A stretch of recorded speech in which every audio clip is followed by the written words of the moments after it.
Good evening. Thanks so much for joining us here for the News at 5. I'm Keisha Grant. And I'm Mike Heideck. A day of mourning now, this time for people in Newtown, after an assistant fire chief was killed by a pickup truck last night, and this is just a day after another firefighter here in Connecticut was buried. He was crossing the street in the Sandy Hook section of town at the time of that crash. The driver did stay at the scene. NBC Connecticut's Amanda Pitts joining us live now with more on the accident. Amanda.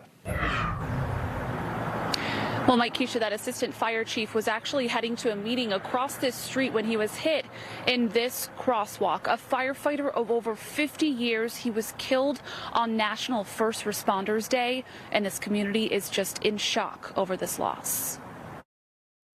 I'm at loss to believe Peter is gone. Peter Blomberg's fire vehicle, draped with black bunting and covered in flowers, after the first assistant chief of Botsford Fire Rescue was killed Monday night crossing busy Churchill Road in Sandy Hook. Gentle, a loving man, a family man. He loved this town. The 72-year-old was crossing the street to attend the annual Newtown Board of Fire Commissioners meeting when police say he was hit by the driver of a pickup truck. Even up to a few hours before his death, Pete had responded to 2 fire calls, including one in Sandy Hook. That devotion to his community is what the Newtown native is being remembered for. Pete was among the first responders at fire scenes to strap on an air pack and head into burning buildings.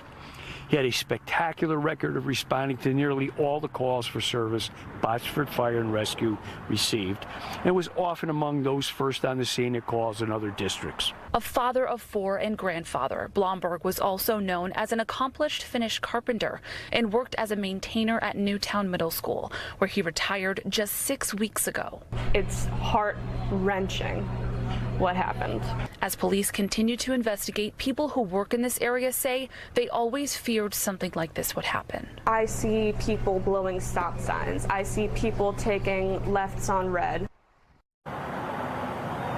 Now, police have not yet said if speed was a factor in this crash, but before some of this traffic that you see behind me, there are people speeding all day long, going well over the speed limit of 25. Live in Newtown, Amanda Pitts, NBC Connecticut News.